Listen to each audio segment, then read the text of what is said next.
This video is about the old man was bullied until a wealthy investor gave him a future. If this story inspires you, please like the video, share it with loved ones, and write in the comments how it touched your heart. In the small town of Maplewood, where the sun seemed to rise just a bit brighter than elsewhere, lived an old man named Arthur Greenfield. With his silver hair fluttering like wisped clouds against the backdrop of the blue sky, and a smile that seemed stitched onto his face with threads of kindness, Arthur had become an integral part of the town's fabric. Every morning, he would shuffle down the cobbled streets, cane in hand, greeting everyone with a warm nod and a soft, "Good morning." But beneath that cheerful exterior, Arthur was wrestling with demons that haunted him from his younger years. Growing up during the Great Depression, he had faced poverty, loss, and the loss of dignity. As a child, he had been bullied mercilessly by his peers for wearing second-hand clothes and having an unconventional way of speaking. The bullying had left scars that he carried into adulthood, shaping his interactions and relationships. Despite this, Arthur's spirit remained unbroken. He poured his heart into his small garden, where he nurtured bright sunflowers and delicate daisies. Each blossom was a testament to his resilience, an act of defiance against the shadows that had attempted to invade his soul. He found solace in the quiet rhythm of nature, where the wind whispered secrets of hope and renewal. Yet even in his haven, he was met with unforeseen challenges. As the town evolved, younger generations began to see Arthur as an outdated relic. Children who once greeted him now gave him sidelong glances, whispering behind his back. Their laughter often morphed into taunts, and the elderly man found himself increasingly isolated, a mere ghost amidst the bustling vibrancy of Maplewood. One fateful afternoon, while he tended to his garden, Arthur overheard a group of teenagers mocking him from the sidewalk. Their laughter, devoid of compassion, pierced through him like shards of glass. "Look at that old fool, talking to his flowers," one of them jeered. Arthur's heart sank, and he had to close his eyes, wishing he could wither away like the autumn leaves falling from the trees. Feeling defeated, he retreated into the cocoon of his home, the silence enveloping him like a heavy blanket. Days turned into weeks, and the cycle of loneliness deepened. Yet Arthur was not one to wallow for long. His resilience flickered inside him, urging him to seek connection rather than isolation. He decided to volunteer at the local community center, where he could share his love for gardening with children from the neighborhood. At first, Arthur was met with hesitance. The children, influenced by the cruelty of their peers, eyed him with suspicion. "Why should we listen to an old man?" one boy muttered under his breath. But undeterred, Arthur smiled through the hurt, offering them the promise of adventure in the garden. He spoke of magic in the soil, how each seed held a story waiting to bloom. Gradually, curiosity began to replace their disdain. A few brave children approached him, drawn by his gentle enthusiasm. Arthur taught them how to plant seeds, explaining the importance of care and patience. "Just like people, gardens need love to grow," he would say with a twinkle in his eye. The connection blossomed, and the laughter soon filled the air as they got their hands dirty together. But the townspeople were not entirely kind. Word of the old man working with children reached the ears of the bullies, who plotted their next act of cruelty. One evening, as Arthur was leaving the community center, they ambushed him. A group of 4 boys confronted him, their faces twisted with disdain. "What makes you think anyone wants to learn from you?" one shouted, pushing him lightly. Arthur stumbled but steadied himself, feeling the weight of their aggression. "I am here to share something special," he replied, voice quivering but resolute. "Gardening is a way to understand life. It teaches us about growth, patience, and kindness." Another boy sneered, "Kindness? You mean like what you were doing now? What a joke." They circled him, their laughter echoing in the cool twilight air. Yet in that moment of humiliation, Arthur felt something stir within him, an ember of strength. "Maybe you rewrite," he said, breathing deeply. "It might seem silly to you, and that is okay, but I'll keep planting seeds both in the ground and in hearts." The boys were momentarily taken aback, their laughter faltering. Arthur turned and walked away, leaving them baffled. The following day, he was met with an unexpected visitor at the community center. A tall man, impeccably dressed, with an air of confidence and a warm smile, introduced himself as Malcolm Hayes, a wealthy investor visiting Maplewood for business. He had seen the children's enthusiasm in the garden and was captivated by Arthur's dedication. "Your work is inspiring," Malcolm said, eyes gleaming with admiration. "I believe we need more kindness in the world, and what you're doing here is remarkable." Arthur, taken aback, felt a flicker of hope ignite in his heart. They talked for hours, sharing stories, laughter, and dreams. Malcolm listened intently as Arthur shared his vision for a community garden, a place where children could learn about nature and collaboration while healing their own wounds. "I want to create a haven, a sanctuary where everyone belongs," Arthur implored, his voice trembling with passion. "A place that shows how, with patience and kindness, we can grow together." Malcolm was moved. "You know," he said thoughtfully, "I've always believed in investing not just in businesses but in people and their dreams. I would love to help you realize this vision." Days turned into weeks, and with Malcolm's support, the community garden began to flourish. The previously empty lot transformed into a vibrant oasis, where children gathered to learn, laugh, and share stories. Arthur's heart swelled with joy as he saw the very same children who had once mocked him now working side by side, planting seeds of friendship and resilience. As the garden blossomed, so did Arthur's spirit. The laughter of children filled the air, drowning out the echoes of past bullying. He often found himself lost in the beauty of their shared journey, relishing the moments of connection and growth. However, the whispers of doubt still lingered. Some adults in town still viewed Arthur as an old relic, a man who should not occupy the modern world. "What does he know about life?" murmured one woman, shaking her head as she walked by. Yet Arthur focused on the love blossoming in his garden, the smiles of the children who had become his allies. With each flower that bloomed, Arthur's heart healed a little more, and he discovered an inner strength he never knew he possessed. He realized that while the past could never be erased, it didn't have to define him. Arthur was no longer just an old man bullied by the world. He was a beacon of hope, a catalyst for change in Maplewood. And as the seasons changed and new blossoms unfurled, the old man learned that kindness, resilience, and the beauty of the human spirit could indeed reshape the world around him. His journey was far from over. It was evolving, much like the rich tapestry of flowers in his beloved garden. As the sun bathed Maplewood in golden hues, the community garden buzzed with activity. Children raced excitedly between rows of vibrant flowers, their laughter rising like music, a symphony that filled the air with warmth. Arthur Greenfield stood at the center, his heart swelling with pride as he watched the transformation unfold. This wasn't merely a garden, it was a sanctuary of hope, a testament to resilience. One afternoon, as the children gathered around him for their weekly gardening lesson, Arthur noticed a new face amongst them, a shy girl named Lily. With pigtails that bobbed as she approached, her timid smile revealed a well of uncertainty. "Mr. Greenfield," she said softly, eyes wide with curiosity. "Can you teach me how to plant sunflowers?"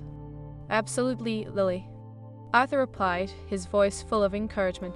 "Sunflowers are special. They always turn towards the sun, reminding us to seek the light even on cloudy days." He gently guided her small hands as they dug into the rich earth, planting the seeds with care. As the weeks passed, Lily blossomed alongside the flowers. Arthur found himself drawn to her resilience, a reflection of his own journey. He learned that she had been bullied at school for her stutter, making her shy and withdrawn. Seeing the hope in her eyes sparked something deep within him. He began to share stories of his own childhood, tales of perseverance amidst adversity, and Lily listened intently, her confidence gradually growing. "Do you really think I can be brave like you?" she asked one day, her fingers fiddling with the dirt. "Of course, my dear," Arthur replied, kneeling to meet her gaze. "Bravery isn't about not being afraid, it is about facing your fears anyway. Just like these flowers, you must reach for the sun, even when the winds blow hard." But amidst the laughter and growth, shadows still lingered in Maplewood. The group of bullies hadn't vanished, they merely retreated into the background, waiting for the right moment to strike again. One afternoon, while Arthur was busy with the children, he overheard a familiar voice. "Look at them, the old fool and his little garden club," one of the boys sneered. "What a waste of time." Arthur's heart clenched, but he refused to let it show. Instead, he directed his attention to the children who were now planting tomatoes. "These tomatoes will provide nourishment, just like kindness can," he said, his voice steady. "When we care for one another, we grow stronger." The children listened, their eyes reflecting the sincerity in Arthur's words. Although the bullying stung, Arthur had learned to harness the power of his voice. He shared tales of triumph over adversity, forging bonds with the children that were unbreakable. Days turned to weeks, and the garden flourished, much like the spirits of the children who helped tend to it. One sunny Saturday, the garden opened its gates for Maplewood's first community event. The townspeople were invited to see the fruits of their labor. Arthur, with Malcolm's help, set up booths filled with fresh vegetables and flowers. "We want everyone to see the magic that can happen when we work together," Malcolm said, his smile infectious. This garden is a testament to what kindness can achieve. As the event began, people strolled in, their curiosity piqued. Children guided their parents through the rows of colourful blooms, proudly showing off their hard work. Arthur felt a rush of hope swell within him. Perhaps this would change how the town viewed him, how they perceived the children he had come to love. Yet, as the day unfolded, Arthur spotted the bullies lurking at the edge of the crowd. They exchanged glances, plotting their next move. Just then, one of the boys, Jake, approached the booth where Arthur stood, a defiant look etched on his face. "What is so special about this place?" Jake scoffed. "It is just dirt and weeds." Arthur took a deep breath, recalling the strength he had found within himself through vulnerability. "It is more than that, Jake. This garden represents hope, resilience, and friendship. It teaches us that we all have a part to play in nurturing one another." Jake rolled his eyes, but Arthur's words lingered in the air like the scent of blooming flowers. Just then, a group of children rushed over, their hearts full of joy. "Look, Jake." Lily beamed. "We planted these together, but it's our garden." For the first time, Arthur saw a flicker of uncertainty in Jake's eyes. The laughter and excitement from the children filled the gaps left by cruelty, and Arthur felt a shift in the atmosphere. "Maybe you could join us," Lily suggested, her voice soft yet inviting. "We could show you how to plant some seeds." Jake hesitated, glancing back at the other boys, who were now whispering amongst themselves. But there was something about the warmth in Lily's eyes that called to him. Maybe I will," he replied, almost shyly. As Jake took a tentative step forward, Arthur's heart soared. He understood that change wouldn't happen overnight, but each small act of kindness could sow the seeds of transformation in the hearts of those he once held disdain. The community event continued, and as the sun began to set, casting a golden glow over the garden, the atmosphere was filled with laughter, music, and a renewed sense of togetherness. Arthur stood back, watched the children and their families bond over gardening, and felt a surge of gratitude wash over him. Just then, Malcolm approached. "Arthur," he said, his voice full of pride, "I think we've created something truly special here." "Indeed we have, Malcolm," Arthur replied, a smile lighting up his face. "This garden has become a symbol of hope, of resilience. It is more than just flowers. It is a reminder that we can grow together." But as the event ended, and the crowd began to disperse, Arthur felt a weight settle over his heart. The echoes of the past still haunted him, reminding him that acceptance was a journey, not a destination. That night, as he lay in bed, he reflected on the day, the laughter and joy that filled the air. Just then, a soft knock broke the silence. It was Lily, her small frame silhouetted by the moonlight streaming through the window.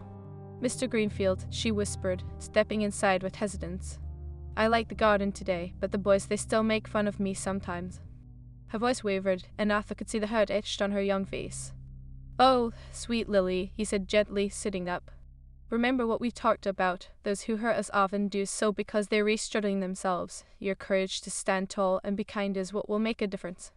"Do you really think so?" she asked, hope flickering in her eyes. "I know so," he assured her, his heart swelling with pride. "You have a strength inside you that shines brighter than any flower. Together, we can face whatever comes our way." Lily nodded, a smile breaking through her worries.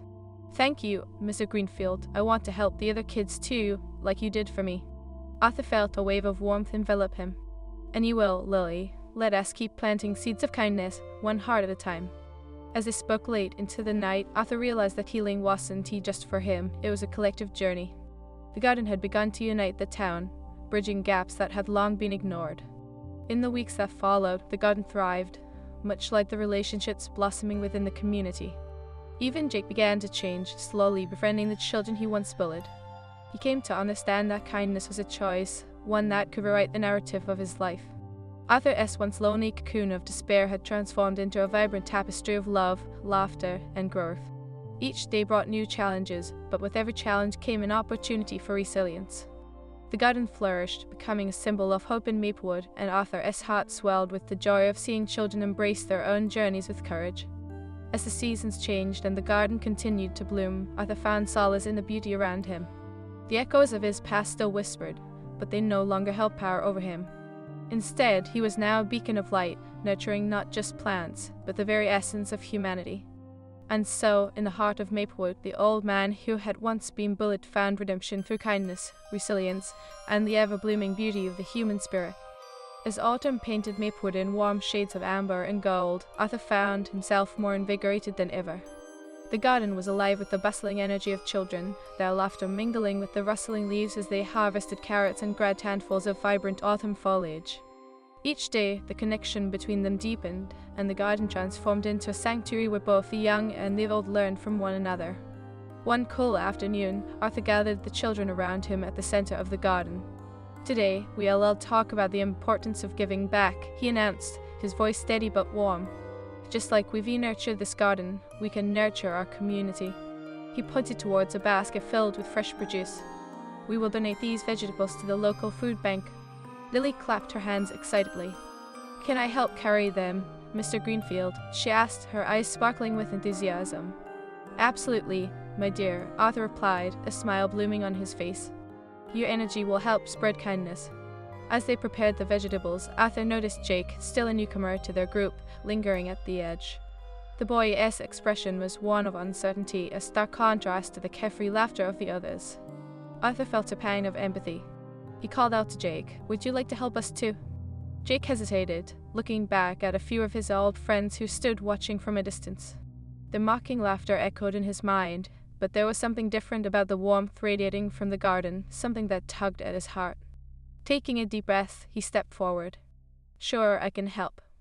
As they walked together toward the food bank, Arthur glanced at Jake, sensing the weight he carried. "You know, Jake," he began, choosing his words carefully, "it takes courage to change. Your willingness to help shows that you're regrowing." Jake nodded slowly, his gaze dropping to the ground. "I want to change, but sometimes it is hard. My friends don't understand. I know it can be difficult, but remember," Arthur said softly, "kindness is a choice we make every day, even when others choose differently. You're not alone in this journey." Throughout the afternoon, as they delivered the vegetables and shared smiles with the volunteers at the food bank, Jake felt the warmth of connection. The smiles of those receiving the food were infectious, and he began to see a different side of life. For the first time, he felt a sense of belonging not just to the garden, but to a community committed to kindness. Back in the garden, as the sun began to set, the children gathered around Arthur for their daily reflections. "What did we learn today?" he asked, leaning against a wooden fence, a gentle smile on his face. "We learned that helping others makes us feel good," shouted one of the younger boys, his enthusiasm evident. "Yes, and that we can change our stories by choosing to be kind," Lily added, her voice ringing with confidence. Jake smiled, buoyed by the encouragement. "I guess I can help others too. It feels good." Arthur's heart swelled with pride as he observed the transformation in Jake. "That's right, Jake. Each act of kindness is like planting a new seed. It might take time, but with care it will grow into something beautiful." The days turned into weeks, and the garden blossomed as winter approached. The sense of community had woven deeper into the fabric of Maplewood. Children began to plan more outreach initiatives, inspired by the warmth of the garden and the strength they drew from one another. One snowy afternoon, Arthur decided to introduce the children to the concept of seed saving. "We must always remember that we can gather and save the best for future planting," he explained, his arms spread wide as he spoke. "Just as we save seeds, we can save love, lessons, and kindness to share in our community." As they examined seeds from the previous season, Arthur noticed a change in Jake. He was no longer the timid boy who had first joined them. He was now a leader among the group, encouraging the other children to engage in discussions about their dreams for the garden in the spring. "Mr. Greenfield," Jake said one day, his voice firm with newfound confidence, "can we have a contest to see who can grow the biggest sunflower next season?" "An excellent idea, Jake," Arthur beamed. "Let us make it a community event. Everyone can participate and showcase their flowers." The idea electrified the group, and they began brainstorming ways to make it an exciting occasion. However, not everyone shared their enthusiasm. A few of the boys from Jake's past still lingered, their disdain palpable. One day, as the group discussed their plans, they overheard whispering and mocking from behind a nearby tree. "Think they can actually grow something worth showing off?" one boy scoffed, his voice dripping with sarcasm. "It'll just be a bunch of weeds." Arthur felt a wave of apprehension wash over him, and he turned to the children, who looked nervous. "Remember what we talked about," he said gently. "Sometimes those who criticize do so because they're afraid. Let us continue to show kindness, even when it is hard." Jake, emboldened by Arthur's words, stepped forward. "You don't know what we're recreating here. It is more than just flowers. It is about friendships and helping each other grow," he called out, his voice steady. The group of boys exchanged glances, surprised by Jake's newfound strength. "Whatever," one muttered, shoving his hands into his pockets and walking away with the others. Arthur watched the exchange with pride, feeling the shift in the air. Jake's courage to stand up for their garden made a profound impact, not just on the Bullies, but on the entire group. They were learning the importance of confronting negativity with positivity. As the days passed, the children worked hard preparing for their sunflower contest. They planted seeds, nurtured the soil, and learned together. Each day was filled with laughter, creativity, and cooperation, and Arthur felt alive with purpose. As winter melted into spring, the excitement in the garden was palpable. The children could hardly contain their anticipation, and on the day of the sunflower contest, the community came together, intrigued by the blooms that had emerged from the seeds they had planted. On the day of the event, the garden was vibrant with activity. Stalls displayed the sunflowers, each unique and beautiful in its own way. Children ran around, their faces painted with joy as families gathered to celebrate the fruits of their labor. Arthur stood at the center, beaming with pride. The once lonely old man had become a lighthouse of hope, and his heart swelled as he looked at the faces of the children and their families, all brought together by the spirit of kindness. "Welcome, everyone, to our first annual sunflower contest," he announced, his voice resonating with warmth. "Today, we celebrate not just the beauty of these flowers, but the friendships we've nurtured along the way." As the children shared their stories about their sunflowers, Arthur felt an overwhelming sense of gratitude.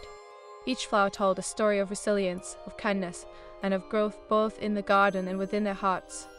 But as the sun began to set, casting a golden glow over the garden, Arthur spotted a familiar face lingering at the edge. It was Jake's old friends, looking on with uncertainty. Their laughter from years before echoed in Arthur's mind, but today was different. Taking a deep breath, Arthur motioned for them to come closer. "You're welcome to join us," he called out, his tone inviting. "We're celebrating something special today. There is always room for everyone in our garden." The boys exchanged glances, hesitating at first. But then, Jake stepped forward, his voice steady. "Come on, there's fun here. We can teach you how to grow sunflowers." The boys, taken aback by Jake's invitation, slowly approached. Arthur could see the flicker of hope in their eyes. "You might surprise yourselves," he added, his smile encouraging. "Gardening is a way to learn about patience and friendship." The tension began to dissolve, and as the boys took part in the festivities, laughter rang through the air. Arthur felt a sense of completion wash over him. It was a testament to the power of change, how kindness could bridge gaps and transform hearts. As the sun dipped below the horizon, casting a warm glow over the garden, Arthur understood that their journey was just beginning. They had faced adversity, not just from the outside world, but from within themselves. The scars of the past still existed, but they no longer defined who they were. The garden thrived, not just because of the flowers they had nurtured, but because of the relationships they had cultivated. It was a symbol of resilience, of hope, and of the beauty of the human spirit. As the last rays of sunlight faded, Arthur looked around at the children, the once bullied boy turned leader, and the group of newcomers, a mosaic of stories woven together by kindness. "Remember, my dear friends," he said softly, "we are all seeds, capable of growth and change. Let us continue planting kindness, one heart at a time." And in that moment, surrounded by the vibrant blooms of sunflowers and the laughter of children, Arthur knew they had created something that would last far beyond the garden, a legacy of hope, resilience, and love, shining brightly within the heart of Maplewood. As spring melded gracefully into summer, the town of Maplewood radiated with a renewed sense of unity. The garden, once a simple patch of earth, transformed into a thriving ecosystem of blooms and friendships. Arthur Greenfield watched as the community grew around it, each day bringing fresh hope and creativity. One balmy morning, Arthur gathered the children at the garden to plan for the upcoming harvest festival. "This year, we will not only celebrate our crops, but also honor the kindness that has blossomed among us," he announced, excitement bubbling in his voice. "We will invite everyone in Maplewood to join us." Lily, now a spirited young girl, bounced on her toes. "Can I help decorate? I want everything to look beautiful." "Of course, Lily, you have such a vibrant imagination. We'll all need banners, flowers, and maybe even some music." Arthur replied, his heart swelling with pride at her enthusiasm. Jake, who had grown into a steadfast friend and leader, chimed in. "And we should have games. We could have a sunflower toss and maybe a scavenger hunt through the garden." His idea ignited a wave of chatter among the children, who began brainstorming even more ideas. As the days passed, the children worked tirelessly, digging deeper into their roles. The garden buzzed with determination and laughter. Arthur felt a sense of joy he hadn't experienced in years. Each moment was a reminder of how far they had come. An old man once bullied now nurtured a community of resilient souls. However, not everything was as vibrant as the flowers that surrounded them. The echoes of Arthur's past were never too far away. One day, while hanging decorations in the garden, he overheard a conversation that made his heart sink. "Just wait until the festival," one voice sneered. "It's just a bunch of old weeds, no one will care." Arthur turned, spotting a familiar face from Jake's past. Ryan, a boy he had known to be a key member of the old bullying group. The boy's words carried the bitterness that haunted Arthur's childhood. For a fleeting moment, he felt the weight of rejection, the sting of unkindness igniting old insecurities. That evening, as he sat on his porch watching the sun dip below the horizon, Arthur reflected. Why do people choose to hurt others? He whispered to himself. Why can't they see the beauty in growth? The question lingered in his heart. He knew that kindness could spread like wildflowers, but he also understood that some hearts remained closed, burdened by their own struggles. Yet the ember of resilience within him flickered brightly, reminding him that he had a choice to confront despair with hope. As the festival day approached, Arthur made a plan. This festival will be a beacon, he told himself, determination igniting his spirit. We will show that kindness can conquer negativity. On the day of the harvest festival, the sun rose high, bathing Maplewood in a warm glow. The garden was vibrant, adorned with colorful banners and filled with laughter. Children hurriedly set up booths, while families began to trickle in, drawn by the aroma of freshly baked goods and the promise of community. As Arthur welcomed the townspeople, he felt a wave of gratitude wash over him. Each face brought a story, a connection that had blossomed in the garden's embrace. He spotted Jake and Lily bustling around, their joy infectious. "Mr. Greenfield, we're ready for the games." Lily chirped, her eyes sparkling with excitement. "Let us get this festival started," Arthur exclaimed, clapping his hands together. They gathered the children and began the festivities with an opening speech.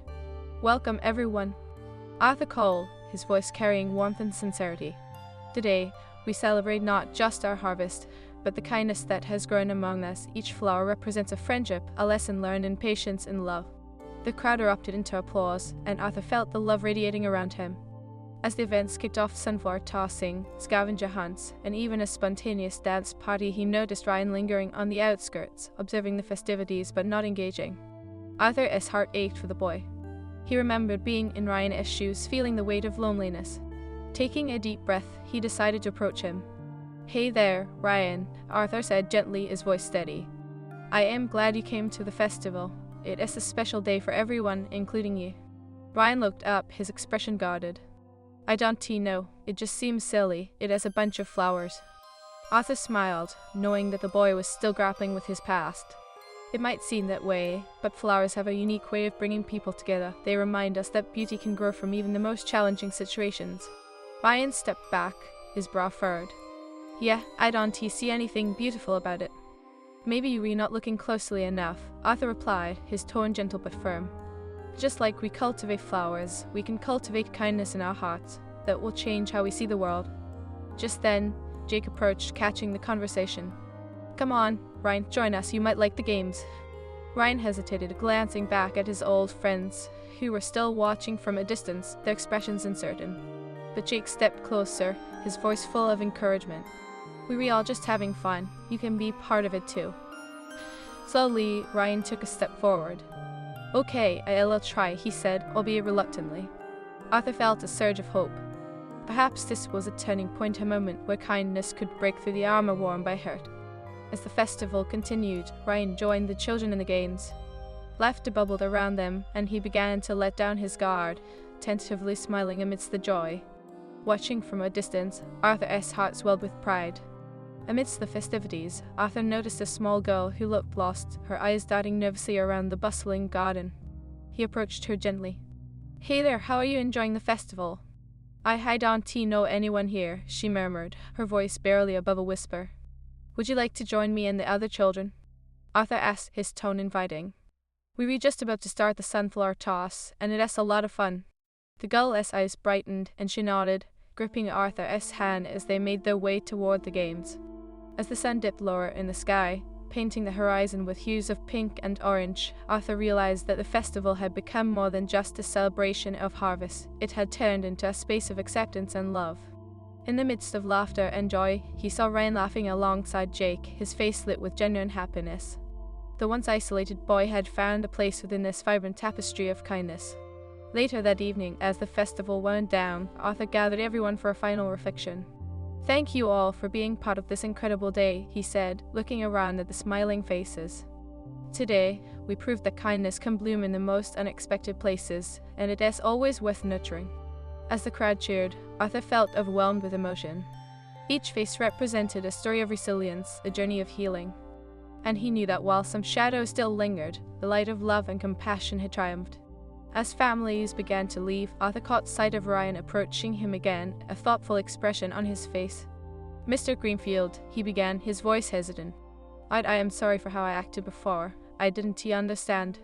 "It is okay, Ryan. We all have our struggles," Arthur replied, sensing the sincerity in his words. "What is important is that you are here now, and you chose to be part of something beautiful." Ryan nodded, absorbing his words. "I want to help more. I think I understand now. It feels good to be kind." Arthur smiled, placing a reassuring hand on Ryan's shoulder. "That is the spirit, Ryan. Together, we can continue to grow this garden of kindness, making sure everyone feels welcomed and valued." As the sun set over Maplewood, bathing the garden in golden light, Arthur realized that his journey was far from over. The scars of the past would always be there, but they no longer defined him. Instead, he stood as a beacon of hope, a living testament that with love, resilience, and kindness, they could all blossom into something extraordinary. And so, in the heart of Maplewood, the old man who had once been bullied had not only found redemption, but had also cultivated a community fueled by the beauty of the human spirit, where kindness reigned supreme and every heart was welcome to grow.